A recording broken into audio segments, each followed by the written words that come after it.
Vamos lá, meus irmãos, vamos lá. Começando aqui nossa oitava aula. Mais uma vez, graça e paz, boa noite. Boa noite. Boa noite, a graça e a Boa noite, paz. graça e paz a todos. Glória a Deus. Como é costume, já oramos. Hoje é a nossa oitava aula de introdução ao Novo Testamento 2. Hoje a gente vai concluir Tessalonicenses, primeiro Tessalonicenses, segunda Tessalonicenses, depois a gente já vai engatar para Timóteo, concluir aquela parte de Timóteo e Tito, e assim a gente estará concluindo as cartas de Paulo. Na sequência, a gente vai dar a sequência do nosso livro-texto do Gundry, tá bom? Eu vou estar replicando para vocês aqui na tela parte do livro-texto do Gundry, numa edição bem antiga, só para a gente ir acompanhando e debatendo os assuntos. Então, hoje é a nossa oitava aula, teremos a nona e a décima, e aí nós encerramos o módulo, vamos para uns dias de descanso até a primeira terça de agosto, que aí a gente retorna a nossa grade curricular, tá bom? Então vamos lá, meus irmãos. É costume ler sempre um texto, mas hoje eu não quero ler um texto do Novo Testamento, eu quero ler um texto do Velho Testamento. Do Velho Testamento. Eu quero ler uma passagem que, para mim, é uma das passagens mais dramáticas do Velho Testamento, porque, ao mesmo tempo que é uma rejeição de um ungido, é uma lição para todos os demais ungidos e servos de Deus. No fundo, todos nós temos um pouco de dificuldade de lidar com relação à prática da fé. E eu sei que todos nós nos perdemos um pouco com relação o dia a dia com Deus, o exercício da religião, o exercício da fé, porque, como tudo, assim como uma igreja do Deus vivo e as demais religiões, nós temos atitudes religiosas. Então, por exemplo, se a gente pegar qualquer religião no mundo e o cristianismo bíblico, todos têm práticas piedosas dentro dos seus critérios religiosos. Isso independente da religião. Todo religioso, ele vai ter certas práticas que sustentam aquilo que ele crê. Por exemplo, o muçulmano, ele faz várias orações num único dia, em direção a Meca. O muçulmano lê o Alcorão. Ele precisa estar debaixo de uma liderança, que é o líder do Islã. Ele tem as suas práticas religiosas. Um católico apostólico romano, a mesma coisa. Nós sabemos que nós somos um país que temos um número muito grande de católicos, sempre fomos considerados, entre aspas, um país católico, fecha aspas.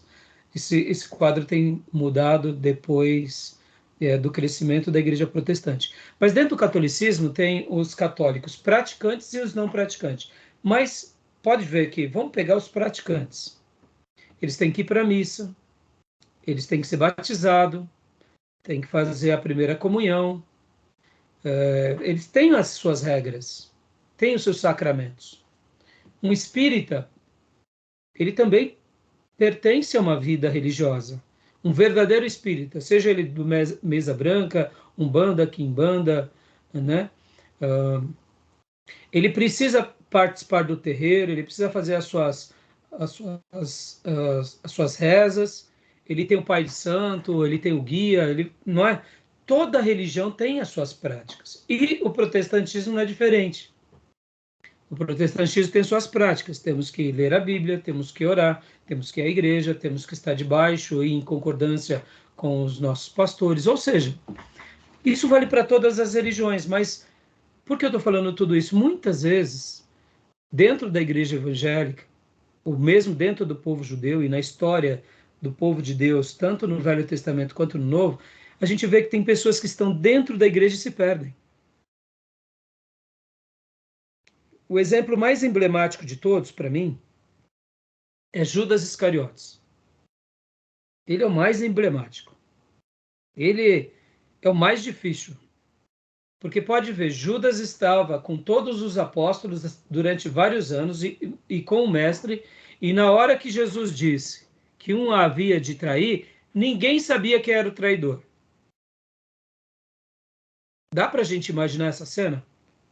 Você conviver 3 anos e meio com uma pessoa, e na hora que o mestre fala, um de vocês vai me trair, e ninguém descobre que é Judas. Só Pedro descobriu, porque João olha para Pedro, ou melhor, Pedro olha para João, João pergunta para Jesus, e Jesus disse, olha, quem está comendo agora o pão, quem está pegando o pão comigo no bocado e molhando ali, porque Jesus disse para João e João disse para Pedro, é porque eles ficaram sabendo que era Judas. Mas senão nem Pedro nem João saberiam que era Judas. E aí, te pergunto, Judas dissimulou bem ou não? Foi ou não foi? Foi extraordinário, ele dissimulou bem demais. Então, esse no Novo Testamento é um exemplo emblemático de alguém que tinha práticas, tinha performance, tinha tudo, mas dissimulava. E no Velho Testamento? É o texto que eu quero ler para vocês. E é a pessoa que eu quero citar para vocês, que é o rei Saul, que é outro exemplo emblemático. O rei Saul é outra pessoa que nos assusta no Velho Testamento. Porque ele é ungido, ele é separado, ele é o primeiro monarca, ele profetiza com os profetas, ele faz obras para Deus, ele expande o reino, e em algum momento ele se perde. E aí o profeta Samuel registra isso, e graças a Deus que o profeta Samuel registra. Mas há um versículo que dá uma demonstração de algo que nos desafia o tempo todo, e eu queria deixar essa palavra aqui para vocês. Eu sei que esse texto não é do Novo Testamento, mas ele se aplica em toda a Bíblia, em todos os personagens, na nossa vida, principalmente para a gente discernir o nosso coração, porque, como eu disse, a gente pode estar dentro da igreja, irmãos, e de repente a gente está perdido dentro da igreja. E essa é uma coisa que a gente tem sempre perguntar para Deus por nós. E quando a gente consegue fazer uma autoavaliação muito elevada nesse sentido, com certeza a gente volta para o caminho. A gente volta para o caminho e a gente não se perde mais. No clássico de John Bunyan, O Peregrino, nesse clássico aqui, Peregrino, que é cristão, ele pega alguns atalhos. E toda vez que ele pegava algum atalho, ele ia por lugares horrorosos. Na nossa peregrinação, o diabo é expert em nos jogar no atalho. E quando não é o diabo, somos nós mesmos, com a nossa carnalidade ou intelectualidade. Mas o Espírito Santo de Deus é expert em nos trazer de volta para o caminho. Então, a autoavaliação, ela serve para nós como um caminho para a gente sempre voltar para o caminho. Serve como uma opção poderosa para a gente voltar para o caminho. Para a gente nunca pegar esses atalhos que ficarão longe de Deus. E qual é o texto que eu quero ler com vocês? Primeiro livro de Samuel, capítulo 15, versículo 22 e 23. Esse texto, parece que essas palavras do profeta Samuel são palavras do Novo Testamento, não são palavras do Velho Testamento, porque elas se aplicam de forma tremenda para nós hoje. Olha lá o que diz. Vamos ler?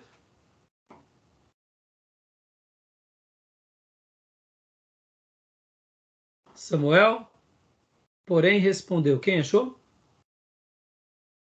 Quem achou? Pode ler para nós.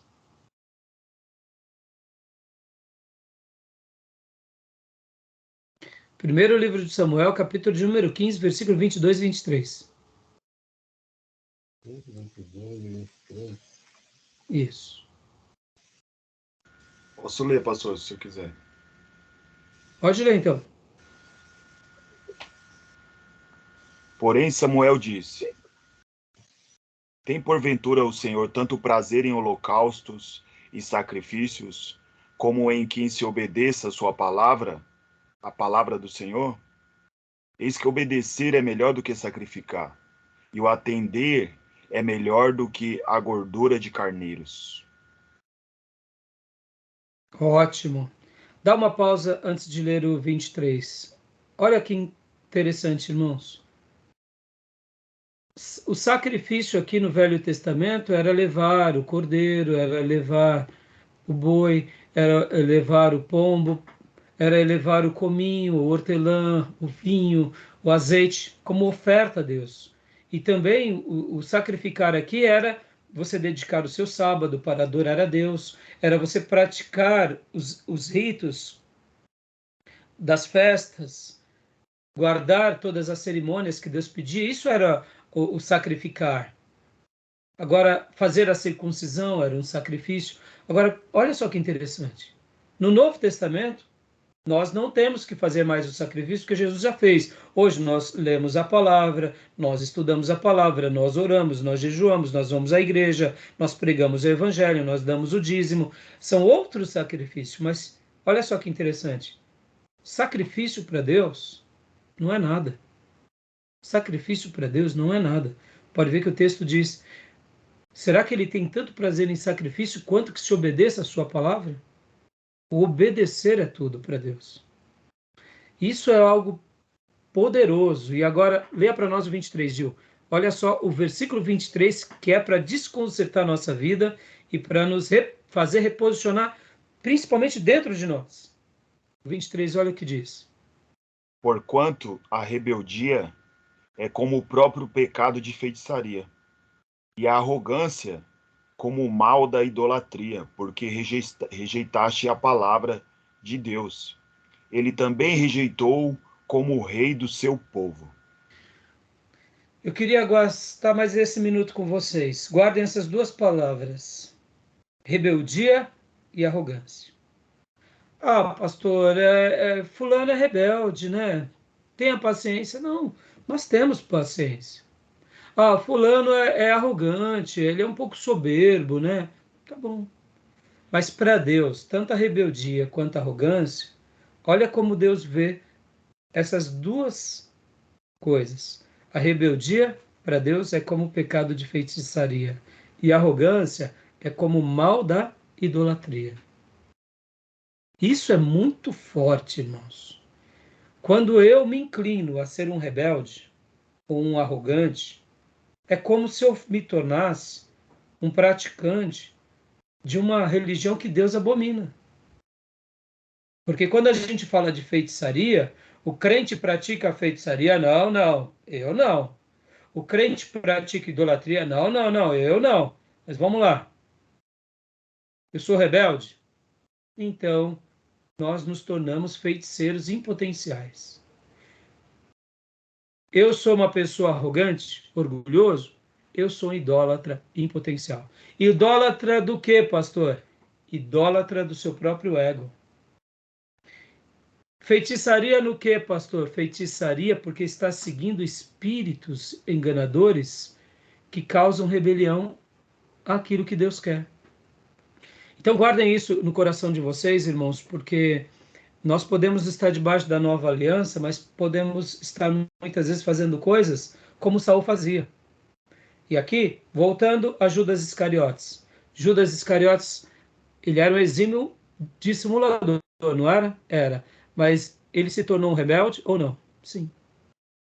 Ele era uma pessoa que se tornou arrogante? Também sim. Por isso que pode ver que Judas, mesmo dissimulando, ele não conseguiu ter uma vida longeva em Deus. Pastor, e agora, pastor? Se Judas não conseguiu, se Saul não conseguiu, como que eu consigo? É simples. Basta a gente fazer o quê? Obedecer a Deus de todo o coração, não sendo rebeldes e nem muito menos arrogantes. Por isso que Deus, ele contempla um coração quebrantado e um espírito contrito. Deus não desprezará, diz o Senhor. Amém, meus irmãos? Olha como isso é forte na nossa vida. Se a gente conserva os valores de Deus de todo o nosso coração, quem ganha somos nós. Só nós. E se nós não conservarmos isso de todo o nosso coração, quem perde também somos nós.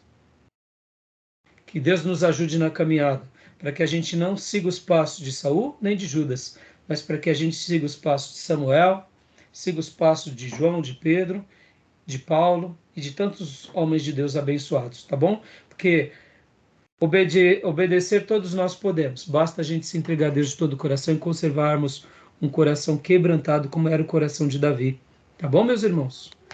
Deixa essa breve meditação porque é importante a gente sempre lembrar disso, porque muitas vezes nós como seminaristas e obreiros, a gente acaba em nome da inteligência praticando também certas rebeldias, em nome da nossa autoimagem, quem sabe da nossa autorrazão, a gente acaba sendo arrogante. E de repente a gente não sabe porque o Espírito Santo está triste conosco. Tá bom? Então deixa essa breve meditação aqui para vocês, porque nós precisamos ter um coração sempre quebrantado e uma vida sempre debaixo da presença do Senhor. Como dizia um irmãozinho meu, ele falava, a gente precisa se esconder debaixo da asa poderosa do Senhor, clamar pela misericórdia, para que Ele nunca nos abandone. Porque as asas do Senhor são inquebráveis. Inquebráveis. Mas a gente só encontra esse abrigo se a gente vai para o esconderijo do Altíssimo, né? Que Deus nos encontre no esconderijo dele, tá bom? Amém? Querem fazer algum comentário? O texto em referência a Samuel é uma alusão à própria rebelião de Lúcifer, né? No céu. E também, referente lá a João 12:6, que foi o caso a falsa preocupação de Judas, dos 300 dinheiro da mulher que passou o bálsamo em Cristo, preparando para a morte. Judas diz claramente que ele está falando aquilo porque ele era ladrão. Ele não tava... João, né? João. É. João. Mas você vê, João depois ele fala que ele era ladrão, depois do episódio, né, Júnior? Depois do episódio da traição, né? Porque até ali João não sabia. 12:6, né, João? A ceia vem depois. Então, mas isso que eu quero dizer. É interessante essa discussão, né? Porque, por exemplo, ali a gente tem que lembrar que depois ficou saliente para João, pelo Espírito Santo, que a atitude dele era uma atitude que aparentemente estava falando de uma coisa, mas quando aconteceu o episódio, porque você tem que lembrar que acontece o episódio, mas aí esse episódio que vai acontecendo é que nem a transfiguração. Depois de todo consumado, aí você consegue compreender melhor. Mas nesse texto aí, o João fala assim, ele foi bem enfático, ele falou, ele cuidava da bolsa, e ali ele já tinha pegado, ele já tinha desviado o dinheiro. Pode ler, João 2. Não, eu entendi, mas o que eu quero que você entenda é assim. O que eu quero que você entenda, eu entendi você, na construção do evangelho está certo. Mas lembra da transfiguração? Que Jesus transfigurou. Jesus tem alguns momentos com os apóstolos que ele dizia assim, não conte isso a ninguém. Claro. Então, naquele momento que estava acontecendo os fatos, ficava só com alguns, né? Mas não estava muito claro ainda. Por que o mestre está falando isso? É que nem a morte. Lembra quando Jesus fala da morte? Olha, eu vou morrer. Aí Pedro fala, não, o senhor não vai morrer. Naquele episódio, não estava claro ainda que Jesus... Pedro sabia que Jesus tinha que morrer, mas ainda não tinha... Pedro não tinha entendido necessariamente a crucificação. O Espírito não tinha... Exatamente. Essas clarezas, na hora que João está escrevendo o episódio, ele está registrando o fato, aí ele faz um apontamento, que ele já era...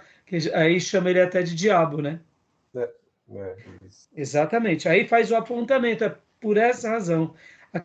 Aí o Espírito Santo, o que eu deduzo, Júnior? Aí o Espírito Santo, naquela hora, mostra que o interesse dele era um interesse corrupto. Mas na hora que está acontecendo ali, a impressão que deu é que ele estava sendo generoso. Mas depois que tudo estava feito, depois que tudo aconteceu, o Espírito Santo é como se estivesse mostrando para João, olha, João, aquele episódio lá, lembra? Ele já era diabo. Por isso que ele faz o apontamento. É assim que eu entendo, entendeu, Júnior? Deu para entender a discussão? Não, sim, sim. Mas, assim, eu estou comentando tudo isso, eu fiz questão de comentar de Judas, porque, irmãos, a gente não pode julgar nenhuma pessoa. Pode ver que o julgamento alheio é proibido a nós. Não julgueis, porque com a mesma medida que julgares, será julgados. No máximo, a gente pode avaliar frutos. No máximo. Agora, o único julgamento que podemos fazer é o auto-julgamento. Examine-se cada um a si mesmo. É o auto-julgamento. Então, hoje, essa minha abertura aqui foi para a gente fazer um auto-julgamento. Tá bom? Para que a gente seja ajudado, né? Vamos lá, meus irmãos, então?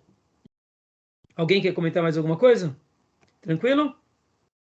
Joia? Irmãos, então vamos aqui para o compartilhamento hoje. Vou falar aqui sobre a parte como eu disse, as Tessalonicenses, e depois a gente já vai para Timóteo, tá bom? Então, deixa eu até abrir aqui. Deixa eu mostrar aqui para vocês. Irmãos, dentro disso, né, irmãos, é claro, a gente tem que tomar cuidado com o nosso coração, a gente tem que tomar cuidado com a nossa vida e batalhar para a gente tentar ter uma vida, eu diria, cada dia que agrada a Deus, porque viver o reino de Deus, irmãos, é muito difícil. Ser um verdadeiro cristão não é brincadeira. Ser um cristão performático é fácil. Ir à igreja, dar glória a Deus. Ó, ir à igreja já não é brincadeira. Mas sejamos honestos. Se uma pessoa de uma religião pode, por que a gente não pode?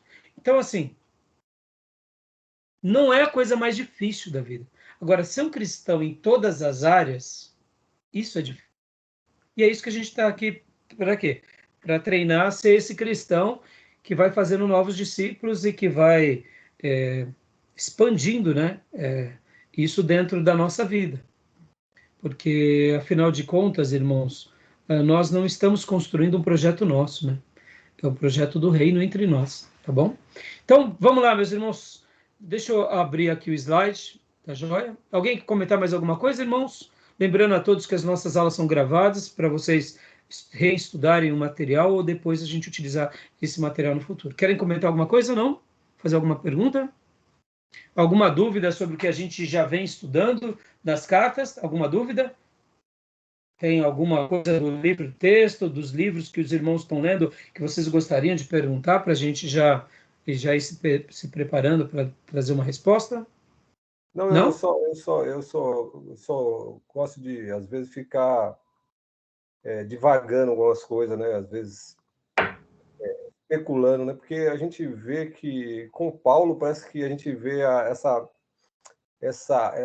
tensão, essa questão da graça, né? Acho que Paulo é o articulador muito forte dessa questão da graça, que é o dom de Deus imerecido, né? Isso é muito presente nas cartas paulinas. Graça, graça, graça. Aí a gente escuta muito das igrejas históricas, graça, graça, graça. É muito vivo isso nas igrejas históricas. E as cartas paulinas dão muita ênfase, né? E por isso que não é que está certo ou errado alguns hereges lá que critica Paulo olhando para esse prisma, né, que eles não concordam, né? Então, mas legal, Júnior, não, e essa especulação é muito boa. Hoje nós vamos, inclusive, trabalhar um pouco sobre isso. Eu vou já compartilhar com vocês o material, e dentro do material vocês vão ver que eu vou falar um pouco sobre essa questão. Pode ver que a saudação de Paulo é que a graça do Senhor Jesus e a paz de Deus estejam com todos vocês. Pode ver que esse cumprimento, essa saudação, a graça e a paz, ela é mais paulina do que dos outros apóstolos, né? Não que os outros não façam. Mas olha que interessante, vou até adiantar um ponto. Paulo, ele era apóstolo a quem? Gentis. Gentios. Pedro, ele foi aquele que recebeu a liderança de Jesus para se tornar o primeiro líder da igreja entre judeus e entre gentios. E logo na sequência Deus levanta Paulo, Barnabé, levanta Silas, levanta outros para serem ministros entre os gentios, como levantou também diáconos como Filipe e o próprio Estevão. Olha que interessante. A graça é o mais usado entre os gentios. Então, olha como Deus vai falar uma linguagem que os gentios entendiam melhor. E a paz, que é o shalom, era um termo mais usado entre os judeus. É como se Deus estivesse dizendo o seguinte: olha, eu estou me comunicando com os gentios de uma forma que eles entendem, e estou me comunicando com os judeus de uma forma que eles entendem, porque a minha paz não é essa paz do mundo, é uma paz inigualável. O Shalom Adonai, a paz do Senhor, é uma paz que excede todo entendimento, mas ao mesmo tempo, dentro dos princípios do mistério que estava oculto, que era Cristo e a igreja, veio a grande revelação da graça. Esse Cristo que se torna homem em nosso lugar, que cumpre a lei em nosso lugar, que nos redime pela fé e que nos prepara no caminho para irmos ao encontro do Pai. Sim. Ele prepara tudo. Então, por isso que a mensagem da graça em Paulo se torna estratosférica, porque dentro dos mistérios, o grande mistério que é Cristo e a igreja, Paulo vai mostrar o seguinte: olha, sem a graça, e não é a graça barata, não é a graça sem lei, é a graça de Deus, não é a graça vazia. Essa graça é a graça que vai nos invadir, que vai pontuar a nossa vida, e a gente, entendendo da graça, a gente vai seguir o caminho, e seguindo o caminho, naturalmente, você segue um padrão moral e ético, e seguindo o padrão moral e ético, você praticamente está cumprindo a lei, não porque você está cumprindo a lei, mas porque ele cumpriu a lei no seu lugar, mas você faz isso não mais para conquistar a salvação, mas você faz isso porque você foi conquistado nessa grande salvação, né? Então, por isso que Paulo é o grande defensor da graça e é o grande ministro da graça, trazendo essa doutrina, né? Por isso que as igrejas históricas trabalham muito bem, Júnior. E não está errado, não, né? E Paulo, ele exerce um protagonismo muito grande entre os apóstolos, que ele predomina, né? Na verdade, a fala dele sobressai a todos, né? Com autoridade. Embora em Corinto foi a resistência, né? Em Corinto foi a resistência, né? E podem ver, Júnior, que não é à toa que quase metade dos textos do Novo Testamento é paulino. Olha o protagonismo dele.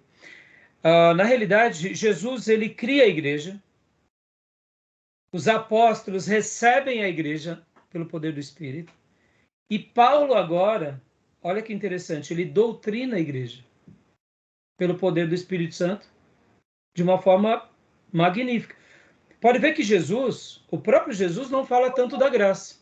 É isso que eu estou te falando, por isso que eu falei. O próprio Cristo não fala tanto da graça, os demais apóstolos falam, mas não falam tanto, mas Paulo fala abundantemente. Porque Paulo vai ser esse que vai receber o quê? As doutrinas. Ou seja, como que Cristo, que é a própria personificação da graça, existiu entre nós e fez tudo. E aí é como se Paulo recebesse a iluminação de Deus, e na realidade foi isso, ele recebe a revelação dizendo, ó, essa graça, que é Cristo, que nos atinge, nós devemos agir assim. E por isso Paulo trabalha nas doutrinas. Sim. Por isso que ele define. E aí onde entra a grandeza paulina. Sim, e os críticos, pelo menos que eu tenho lido, os críticos, ele analisa da seguinte forma, que a teologia paulina predominou na igreja primitiva. Né? Sim, mas e de fato é isso mesmo. É porque foi como se Paulo tivesse sido esse porta-voz de compreender essas doutrinas. Sim. Se nós arrancarmos Paulo do Novo Testamento, a gente viraria uma igreja mais ou menos na semelhança dos juízes. Sem regra, sem lei. Entenderam? E você vê que a igreja católica já tem uma certa estrutura mais em Pedro, né? Também, Ela tem Paulo também, mas ela vai para Pedro, mas por outros motivos, né? Mas assim, mas voltando ao meu ponto de partida aqui, Júnior, olha só, irmãos, se nós pegarmos, né, o Evangelho sem Paulo, a gente viraria mais ou menos o que o povo de Deus virou lá no livro dos Juízes. Cada um faz o que sente no coração. Pode ver. Porque aí talvez você diga assim, pastor, então quer dizer que o senhor está colocando Paulo acima de Jesus? Não, não é isso. É porque nos dias de Jesus, Jesus estava ali com os apóstolos. Então Jesus ia pontuando o que era certo e errado para cada um. Depois vem os 12. E eles estão ali passando os princípios de Jesus para os demais discípulos. Só que vocês têm que lembrar que tudo isso ainda está no ambiente plenamente judaico. Aí depois que esse evangelho chega nos gentios, aí o caroço de angu fica difícil. Porque lá eles já têm costumes diferentes, práticas diferentes, como que vão se relacionar? E aí onde vem Paulo, e aí onde vem a instrumentalidade de Deus na vida do apóstolo Paulo, pegando o Velho Testamento, pegando a pessoa de Jesus, pegando os ensinos dos apóstolos, pegando tudo que ele aprendeu, e agora ele vai recebendo de Deus e vai falando, olha, é assim, ó, entre judeus pensamos assim, entre gentios pensamos assim. Entre judeus pensamos assim, entre gentios pensamos assim. E tudo isso é preenchido com a graça, e tudo isso é preenchido com a revelação. Por isso que Paulo é extraordinário. É extraordinário. E, de fato, Paulo é o grande teólogo do Novo Testamento. É o grande. Sintetiza, né? Sintetiza tudo. Né? Então vamos lá para compartilhar aqui o slide. Vamos lá. Compartilhando aqui o slide com os irmãos.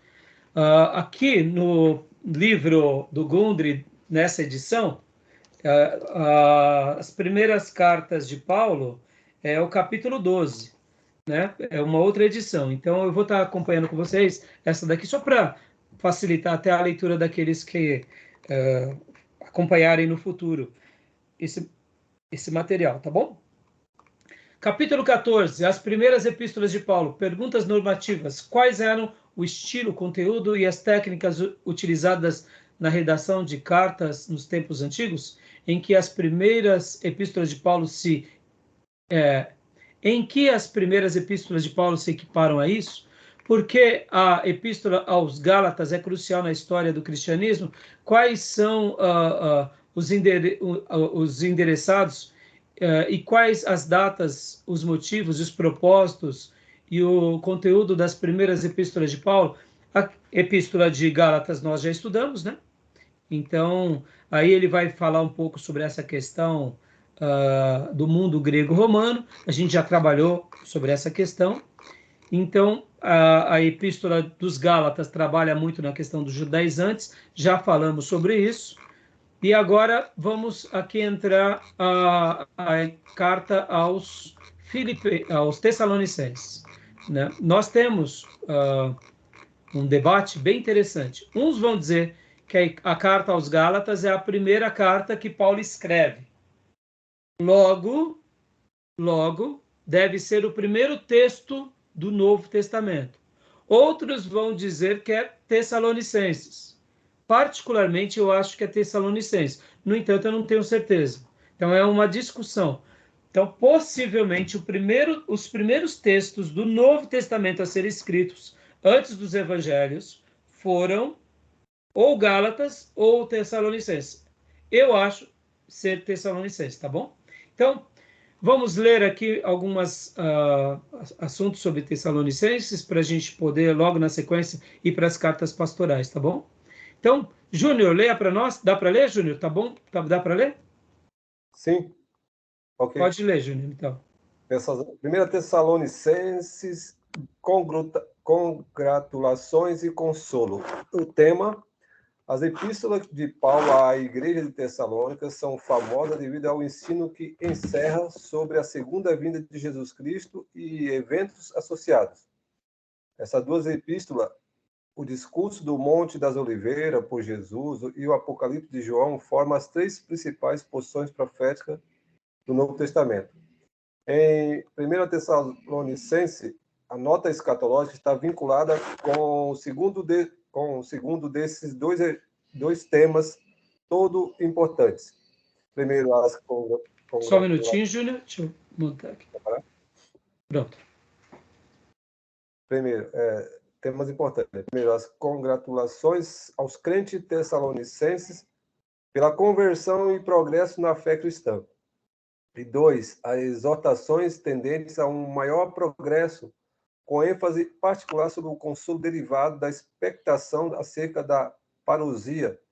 O que seria a parousia? Nós já trabalhamos esse tema, tio. Lembra, tio?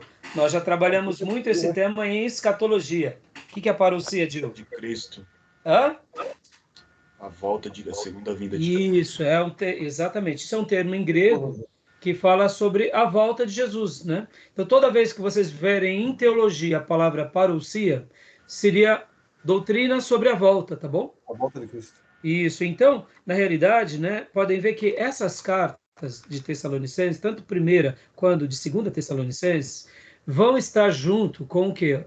Com o discurso do Monte das Oliveiras e o Apocalipse de João, juntamente a Tessalonicenses, eles vão unir-se às porções proféticas, ou seja, assuntos sobre o futuro, escatologia, coisas que virão nos finais dos tempos, tá bom? Então, na realidade, né, essas duas cartas, elas vão trabalhar bastante sobre esses assuntos. E em 1 Tessalonicenses, aqui, Paulo vai mostrar muito sobre a maneira em que ele agradece a Deus pela fé dos tessalonicenses, e depois ele vai exortar esses irmãos sobre a volta de Jesus. Então, esse é o tema principal da carta aos 1 Tessalonicenses, tá bom? Aqui, deixa eu gastar um minuto aqui explicando para os irmãos. A igreja primitiva, irmãos, tinha como base algo bem curioso. Eles tinham muito dentro deles a expectativa de que, a qualquer momento, Jesus fosse voltar. Era muito comum. Nós vamos ver isso bastante, inclusive, no apóstolo João, falando sobre que o espírito do anticristo já está aí. Ou seja, não é somente a volta, mas é também o espírito maligno. Está solto por aí. Então, por que eu estou falando isso para os irmãos? Porque a igreja primitiva, podem ver que lá em Atos 1, quando o Senhor está ali falando, né, e com eles, e de repente ele é levado aos céus, e logo na sequência eles estão olhando para os céus e veem os anjos, e eles perguntam, mas pode ver que há um diálogo entre os discípulos de Jesus e os discípulos e os anjos, mais ou menos como, tá bom, mas quando vai ser o estabelecimento do teu reino? Quando o Senhor vai realmente estabelecer o reino de Deus na terra? E os anjos dizem, olha, vão trabalhar porque tem muita coisa ainda para ser feita, trocando em miúdos. Não é isso? Mas eles tinham uma expectativa muito grande de que Jesus voltasse a qualquer momento. Hoje em dia, nós, igreja do século 21, temos uma expectativa que Jesus está a portas ou não? Muito grande, muito grande. A nossa expectativa é maior do que a expectativa dos nossos irmãos que viveram 200 anos atrás. Isso é fato. E eu pergunto, será que a igreja vai ficar ainda nesse planeta durante quanto tempo ainda, antes da volta de Jesus? Supondo, né, que Jesus arrebate a sua igreja e que a igreja não passe pela tribulação. Esse é um assunto que a gente trabalha bastante escatologia. Ou a igreja é arrebatada e vem o período de 7 anos, ou a igreja passa pela tribulação, ou ela é arrebatada no meio da tribulação. Isso é uma discussão teológica que eu não vou perder tempo agora falando com os irmãos sobre isso, mas uma coisa é certa: o anticristo vai se levantar sobre a terra, um dia Jesus vai vir arrebatar o seu povo. Eu acredito nisso. No entanto, quanto tempo nos falta? Será que temos mais de 200 anos? Ah, pastor, é muito tempo. Ou 500 anos? Nós não sabemos, irmãos. A impressão que dá é que Jesus está ali, chegando, não é?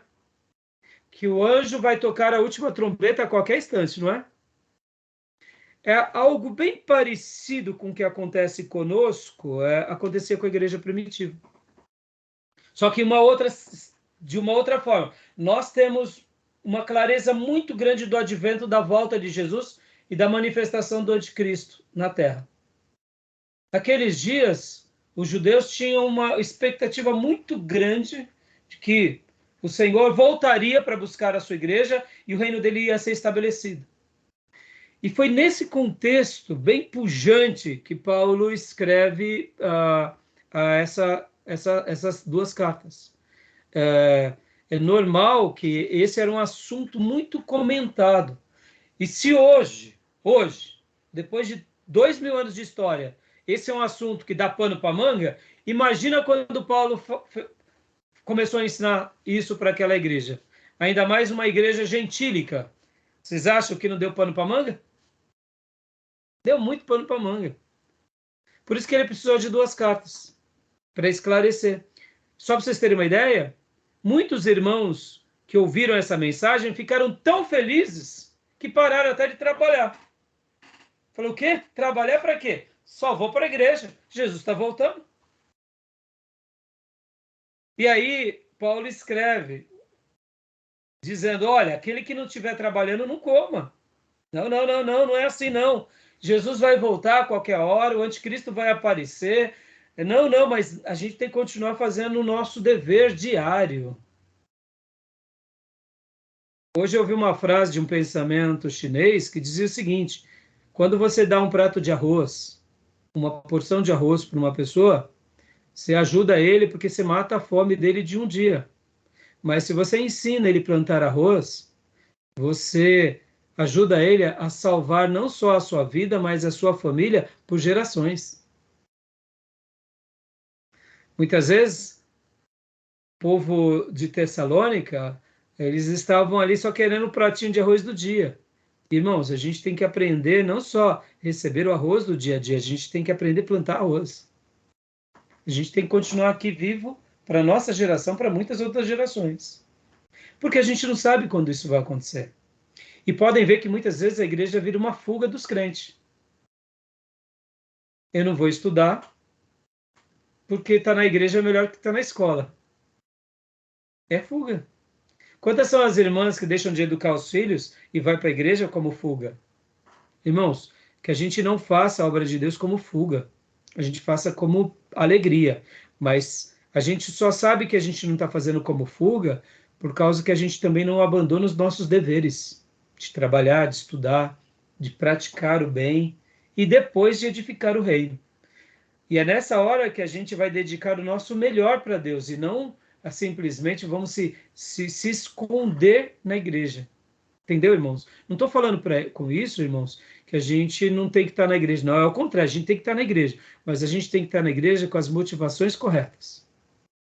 É como, por exemplo, o trabalho, né? Não, eu quero trabalhar na obra de Deus. Irmão, podem ver, irmãos, quando uma pessoa vai para a obra de Deus porque ele acha que é pouco trabalho, ele naufraga. Deus nunca na história bíblica separou um vagabundo para o seu ministério. Nunca. Nunca. Davi estava cuidando do rebanho do seu pai. Moisés já era príncipe no Egito e foi ser pastor de ovelhas com Jetro. Estava pastoreando. Gideão estava malhando trigo. Todos os eleitos de Deus nas páginas da Bíblia, todos, sem exceção, estavam fazendo algo. José do Egito estava indo supervisionar os seus irmãos. O apóstolo Pedro, Tiago e João estavam pescando. Levi estava na coletoria. Até Paulo estava trabalhando. Qual era o trabalho de Paulo? Matar crente. Deus nunca separou o vagabundo, meus irmãos. Não. Quando a pessoa fala assim, não, eu vou me aposentar para fazer o ministério, você está perdido, meu irmão. Não faça isso, não. Não, você está pensando que agora que você está aposentado, você vai fazer ministério? Agora que você vai trabalhar mais, então não se aposente, não. Irmão, o verdadeiro pastor, ele trabalha o tempo todo. Não estou falando aqui que a gente... Estou dizendo porque o verdadeiro chamado, ele não tem corpo mole. Ele não tem corpo mole para a sua vida com Deus, em devocional, não tem corpo mole para a obra de Deus, não tem corpo mole para o estudo. Quem vai para uma igreja achando que vai encostar os burros na água, está em péssimos lençóis, porque é aí que vai trabalhar. E aí não aguenta. Por quê? Porque ele foi pensando que... pastor, e o falso profeta? Não, esquece. Falso profeta é falso profeta, irmãos. Não tem vida com Deus. Mas o verdadeiro pastor, o verdadeiro ministro, irmãos, trabalha muito e trabalha bastante, tá bom? Então, aí voltando para Paulo. Paulo, ele pregou sobre a volta de Jesus, falou sobre... e o que acontece, as pessoas, elas foram o quê? Então eu não preciso, para que eu vou botar meu filho na faculdade? Para que eu vou plantar 5 hectares, vou plantar um só. Aí pararam de produzir. Entendeu, irmãos? Aí por isso que Paulo vai ajeitar essa igreja, tá bom? Beleza, irmãos? Tá bom?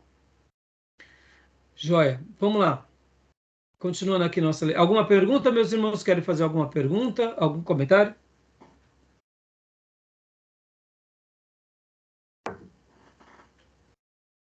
Tranquilo? Então vamos lá. Continuando aqui. Passado formativo. Tessalônica, capital da Macedônia, ficava na Via Egnácia, a principal artéria que ligava Roma ao Oriente. A cidade contava com o seu próprio governo, encabeçado por politarcas, e também tinha uma colônia judaica. Olha que interessante, tem uma colônia judaica aqui, tá? Paulo evangelizara a cidade quando da sua segunda viagem missionária. Alguns judeus e muitos gregos e mulheres de alta posição social tinham abraçado a fé cristã. A assertiva de Paulo, deixando os ídolos, vos convertestes a Deus, em 1 Tessalonicenses 1:9, subentende que a maioria dos crentes dali se compunha de gentios antes da sua conversão, porque os judeus daquela época não eram idólatras. O exílio assírio-babilônico curara-os da idolatria, como a gente já aprendeu. Os judeus incrédulos residentes em Tessalônica se opuseram encarnecidamente contra o evangelho, assaltando a casa de Jason, onde Paulo se hospedara, e posteriormente viajando até a cidade de Bereia, a fim de tentar expulsar a Paulo daquela cidade igualmente. Ou seja, Paulo, com os judeus, teve muita batalha, mas já de contrapartida com os gentios, eles foram realmente muito devotados. E sabe uma coisa que me marca demais, irmãos, no texto de Tessalonicenses? Eu quero ler com vocês Tessalonicenses 1. Olha só que coisa linda. Abram lá comigo, Tessalonicenses 1. Eu quero que vocês percebam a construção desses verbos aqui no capítulo 1. O versículo... vamos ler do versículo de número 3 em diante. Olha só. Quem achou pode ler para mim. 1 Tessalonicenses 1:3.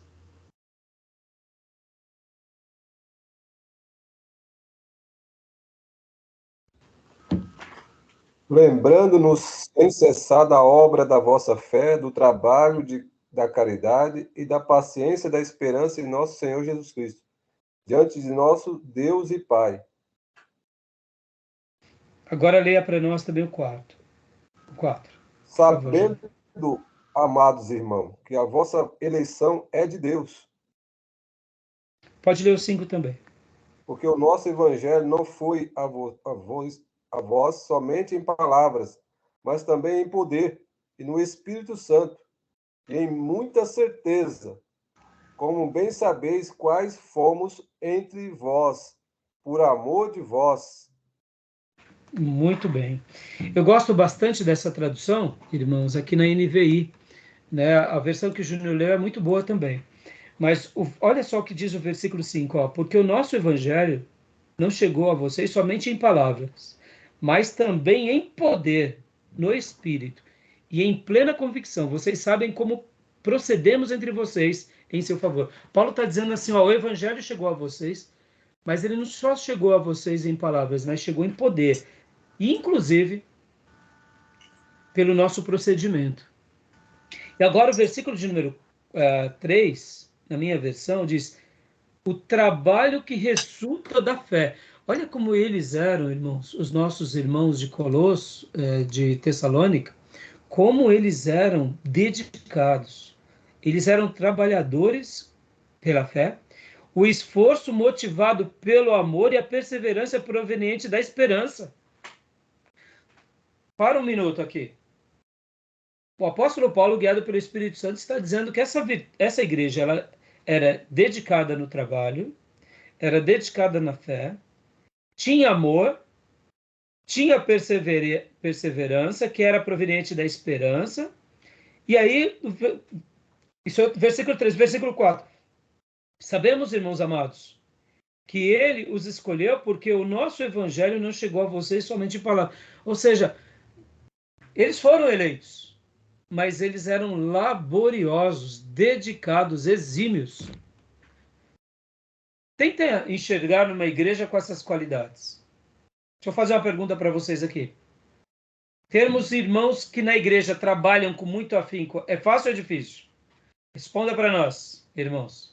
Trabalhadores mesmo. Não estou dizendo aqueles que vai lá, só trabalham no dia do culto. Estou dizendo aqueles que são realmente polivalentes, que estão com o pastor, estão com a igreja em tudo. É fácil ou é difícil? Sejamos honestos. É difícil, pastor. Ah, tá brincando, Dio. Não, Vai não dizer que é fácil encontrar pérolas tão boas e tão bonitas dessa forma, não. né? E aí, irmão Júnior, irmão Wesley, irmã Cleusa, trabalhadores mesmo, sabe aqueles irmãos que o pastor, irmãos, estamos dentro. Pastor, fechado. Pastor, estou aqui, estou à disposição para valer. É fácil ou é difícil? Sejamos honestos. Pastor, no meu modo de ver assim, às vezes, depende da visão do irmão naquele momento, né? E tem muito irmão que, às vezes, ele se coloca a ajudar, mas acaba não ajudando, né? Acaba atrapalhando em algumas partes. Então, mas é por isso que eu estou falando. Trabalhador mesmo. Não estou falando aquele que vem por estágio, hora faz, hora não faz. Estou falando aquele que é pronto sempre, está sempre pronto. Sejamos honestos. É raro, viu, pastor? É raro. Júnior. Eu entendo aqui esse texto de uma outra perspectiva.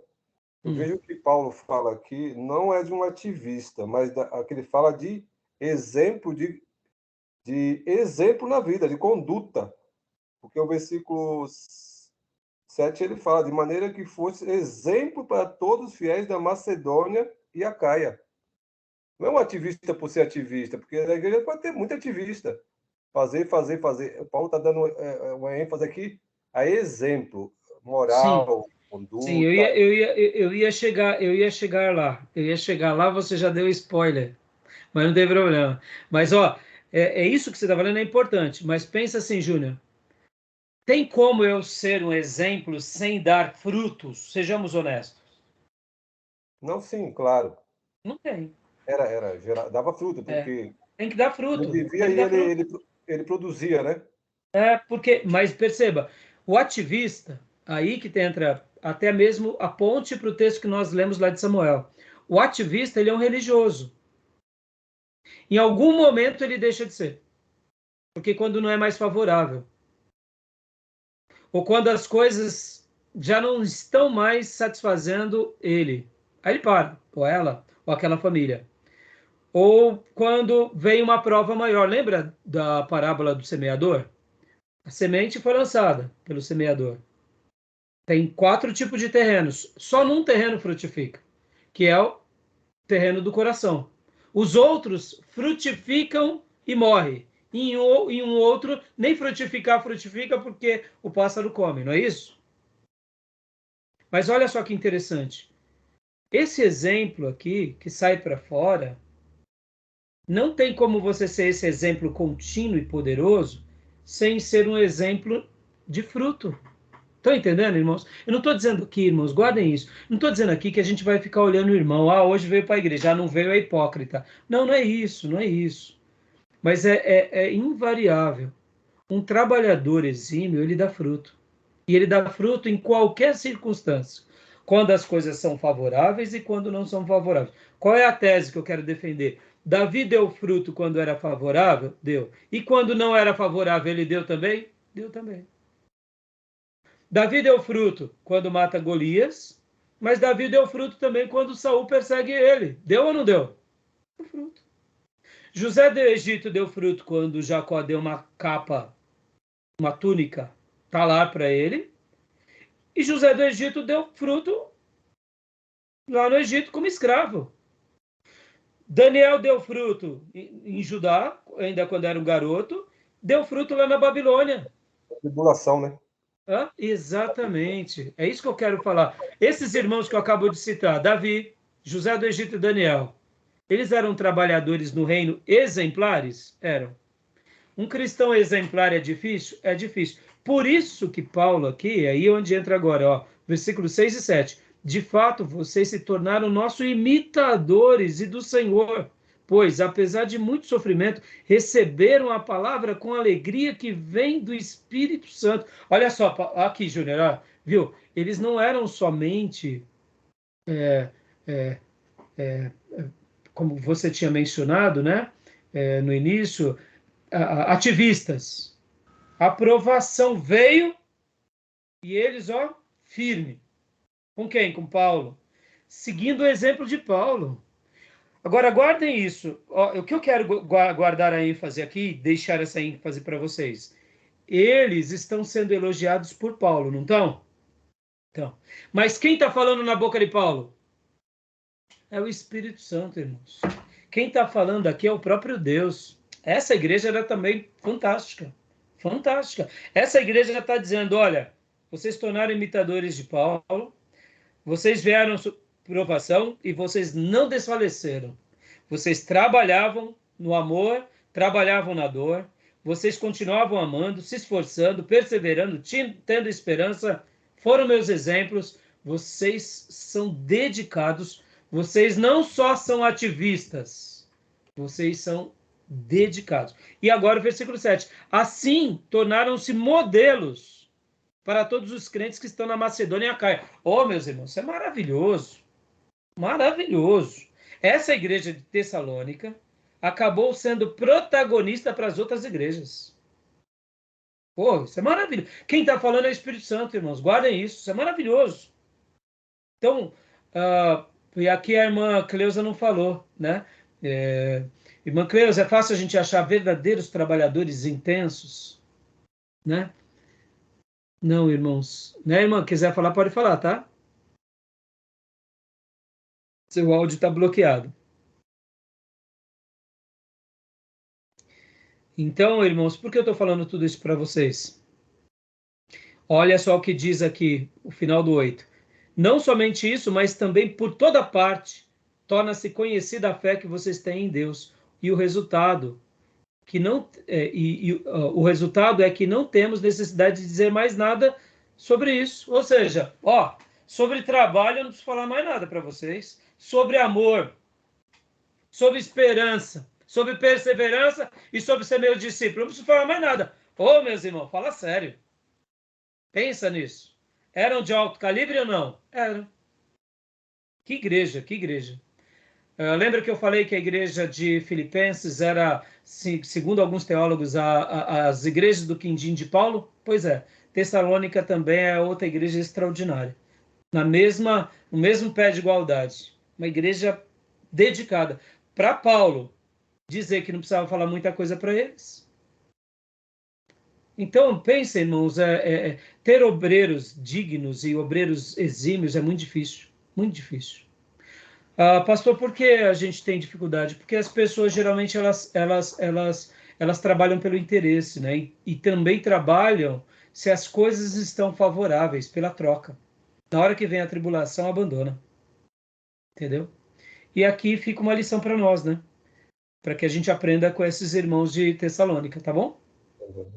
né? É extraordinário isso daqui, extraordinário, irmão. Só que dá para pregar uns 5 meses aqui, cada ponto desse daqui, porque são coisas extraordinárias, né? Pastor, um desses que você citou, que eu gosto bastante do José. Porque o José ele foi afrontado em várias ocasiões aí, igualzinho. Ele estava numa casa que não era dele, estava de favor, aonde a patroa dele deu em cima dele e jogou ele numa prisão, né? Fora dos irmãos ainda ter vendido ele, né? Ele está lá como escravo, né? É uma situação muito difícil, né? Tipo, a pessoa está como escravo, mesmo tempo ela foi atentada numa casa que não é dela, né? Uma patroa, né? O irmão estava domingo lá na igreja, você vai lembrar do que eu disse. Lembra que eu falei da tese que o povo de Deus é o povo da vigilância? José demonstra que ele era servo de Deus não porque as coisas eram boas para ele. Ele demonstrava que era servo de Deus porque ele assumiu ser servo de Deus. Quando estava tudo favorável e quando estava tudo desfavorável, ou mesmo quando ele tinha oportunidade de pecar, ele escolhia não pecar. Por isso que eu falei do fruto, né? E de ser um obreiro para o reino que não é só ativista, não é só a troca. Pode ver, depois ele é lançado no calabouço porque ele foi fiel. E a fidelidade dele era não tanto ao seu senhor lá da casa, mas a Deus, ele falou. A Deus, a Deus. Falou a Deus, em primeiro lugar, a Deus. Isso Irmãos, que é lindo, José. Fantástico.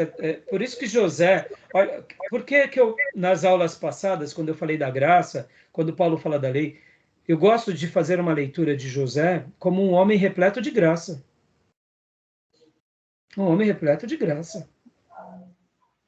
É um homem que é dedicado, que é disciplinado, que é inteligente, que é perseverante, que sabe perdoar. Ô, irmão, quer graça maior do que isso? A vida de José, para mim, no Velho Testamento, é um dos maiores exemplos da graça abundante de Deus na vida de alguém. E olha que detalhe, talvez o irmão Wesley não saiba disso, o Gil, eu já ensinei isso, talvez o nosso irmão Júnior e a Cleusa vão aprender agora.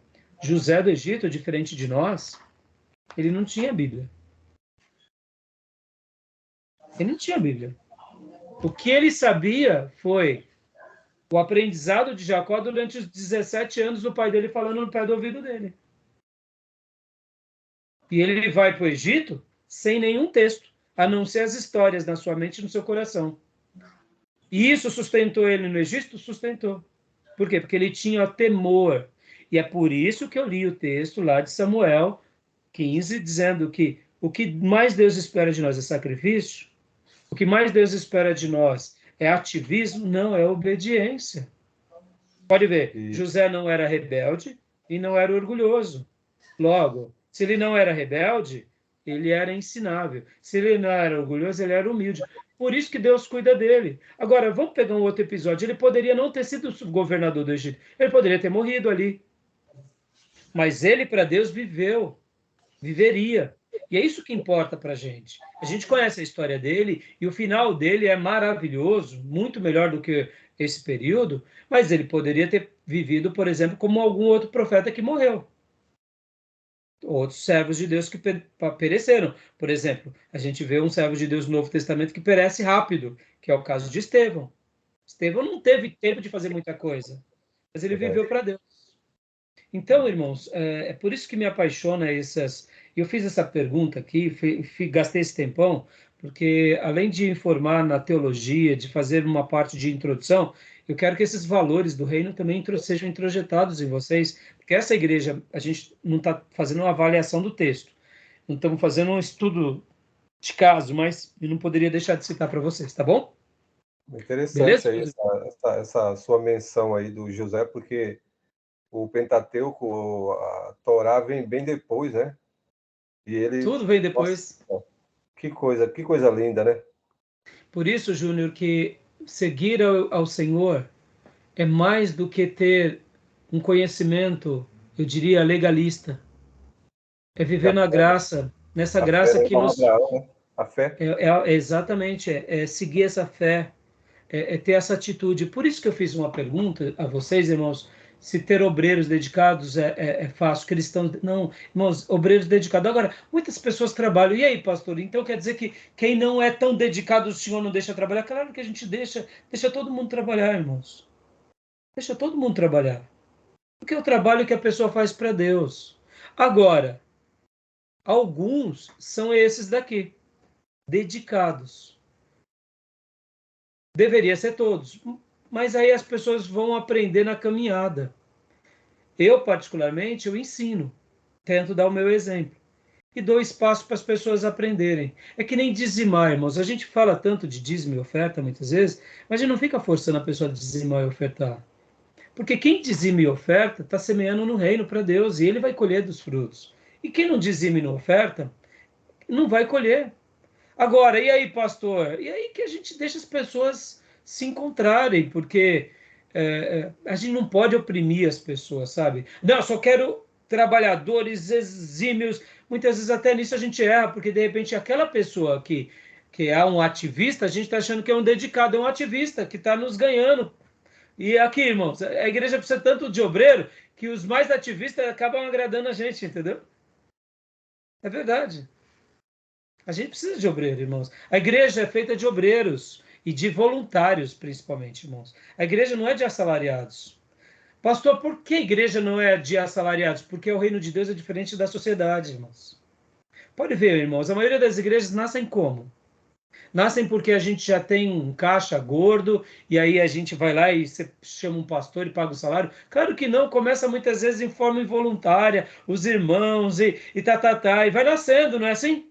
A igreja, ela não é uma empresa, entendeu? Não tem subsídio do Estado, né? Não tem. E não é para ter, graças a Deus. Claro, Que Deus nos livre claro. de ter. Né? Assim, Seminário, exato, irmãos. Se a gente pensar no seminário somente como uma instituição para receita, a gente não abre seminário. Entendeu? Verdade. Mas e aí, pai? O pai providencia os meios? Pai providencia os meios. Mas pode ver, igreja é diferente, irmãos. Ah, pastor, então a gente é contra sustentar pastor, missionário? Claro que não, irmão, que a gente cuide bem, muito bem dos pastores. Mas é diferente, irmãos. Quem é que cuida da igreja? São os voluntários. Porque tem que fazer por amor, não pela troca. E o pastor, ele é assalariado, muitas vezes, ele pode até ser assalariado, mas a entrega dele não é de assalariado, não é de troca. Porque se um dia a igreja passar por uma dificuldade, ele vai aceitar o que Deus mandar. O verdadeiro pastor não é lobo. O lobo não. O lobo vai embora. O lobo quer carne. O gafanhoto quer trigo. E o pastor ama ovelha. Entendeu? É simples. Tá bom, meus irmãos? Bom, eu vou dar uma pausa aqui na gravação e vamos para o segundo bloco, tá bom? Querem fazer mais alguma pergunta? Não? Acabamos entrando em alguns assuntos bem práticos, mas eu acho que isso é importante para vocês, tá bom? Vou fechar aqui a gravação.